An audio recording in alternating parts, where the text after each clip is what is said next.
How to choose an e-bike, pick your next ride. The question I want to ask you is, how do you tell somebody on an e-bike from somebody who's not on an e-bike?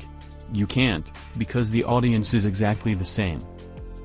In a few moments I am going to explain the basics about how to choose your electric bike, e-bike. In a few moments we are going to talk about how to choose an e-bike. The person to ride an e-bike is virtually anybody. It could be you, or even you. It's definitely been me. There is virtually every style of bike available in the form of an e-bike, cruiser, cargo, hybrid, and even foldable. E-bikes are great for people who are trying to give up their cars, or those who might be commuting just long enough distances that it makes more sense for them to have some pedal assist versus doing it riding completely under their own power. It's also great for people who might be carrying a lot of cargo, and that could include their kiddos. E-bikes are for people who want to go faster, further, and carry more weight. There are 4 main decision points in choosing an e-bike: class, motor, battery, and features. Let's first talk about e-bike classes. There are 3 basic classes of bike: Class 1, pedal assist to 20 miles per hour, Class 2, pedal assist to 20 miles per hour plus throttle mode, and Class 3, pedal assist up to 28 miles per hour. Class 2 is actually a throttle assist, meaning that you are going to have a motorized bike for all intent and purposes, and they are more restrictive in their use. The clear difference between Class 1 and Class 3 is where that pedal assist stops. That just means that Class 1 is generally more accepted everywhere on more and more trails. Whereas, Class 3, you might still have some restrictions, primarily in mountain biking, but not exclusively so. You want to check in with your local authorities to make sure that your bike is permitted on community trails. Now let's talk about motors. Motors generally come in 2 types, either placed in that bottom bracket called a mid-drive motor, or they'll be located in either the front or the rear hub, so a hub drive motor. The difference between these generally is that a mid-drive is going to feel a little bit more balanced and mirror your natural pedal stroke, and hub drive motors, depending on where they're located, will tend to feel either more push or pull. When you're considering whether you might want a mid-drive motor, the things to consider are again, the placement of the motor, and the fact that it frees your wheels up to make them easier to maintain. If you have flats, for example, it is a lot easier to pull your wheels off and change the flats yourself. In addition, mid-drive motors work with your gearing system, which allows for more efficient use of your battery.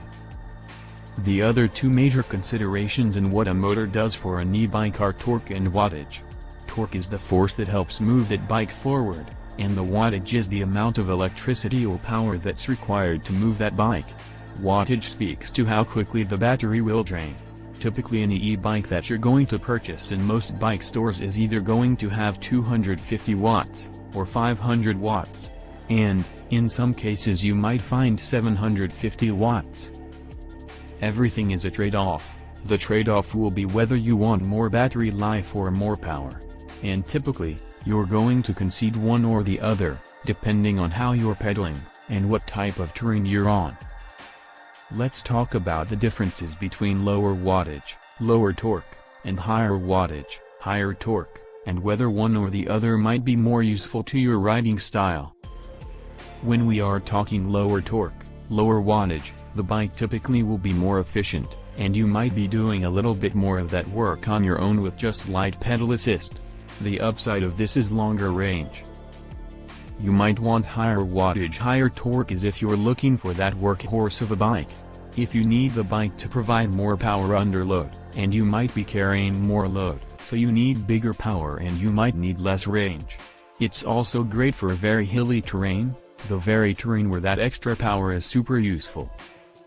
There are 2 primary things that you want to know about batteries. The first is where the battery placed. You're going to have either an internal but removable battery, or an internal non-removable battery, or an external battery. The pros and cons of these are that, clearly in an internal battery, whether it is removable or not.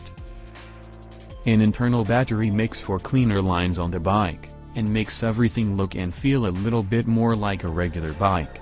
And it allows you also the option for some braze-ons where you can actually still attach a water bottle cage, for example. An external battery will be more easily removable, and typically more easily exchangeable, and they can be placed in several different areas on the bike. The second consideration of a battery is the capacity of the battery. Typically you're going to find that batteries on e-bikes range from about 250 watt-hours to about 500 watt-hours, but you might find some numbers in between that depending on the brand of the bike.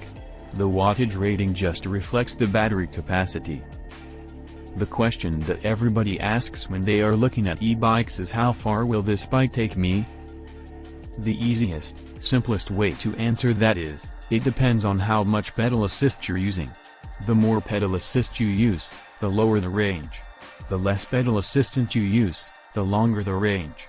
When you're considering what the range of the bike is, do consider that manufacturers will post what that range can be. It might be 20 to 40 miles, it might be 40 to 50, or 50 to 70 miles. But, be aware that that range is based on the least amount of pedal assist being used in that e-bike. There are a couple of final considerations that you might want to think about when you are choosing your bike. E-bikes start to have a lot of other really cool integrated features, like built-in lights, built-in security and locks. If you want those things incorporated into the bike, it is something also to think about when you're shopping for an e-bike. One of the most important tools on the bike for most riders is going to be the controller. The controller is the thing that powers the bike on and off. And it will also allow you to choose the level of assist that you want. But the other things that it may show you, depending on the level of sophistication of the controller, would be battery life, speed, and where you are in your total range. Some controllers have more information than others, so if it's important to you to have more information at your fingertips, you might want to think about that when you're choosing the e-bike. The last thing is the weight on these guys can vary quite a lot. They can be anywhere from 25 pounds to 65 pounds. So keep in mind how you're planning on transporting the bike, and storing the bike, so that this bike will fit into your lifestyle. This should give you a lot of information to start the process for shopping for an e-bike. Click the link in the first comment to find our e-bike and accessory recommendations. As always, size and fit are really important, so check out my video on that and I'll see you out in the trail. And, in the next video.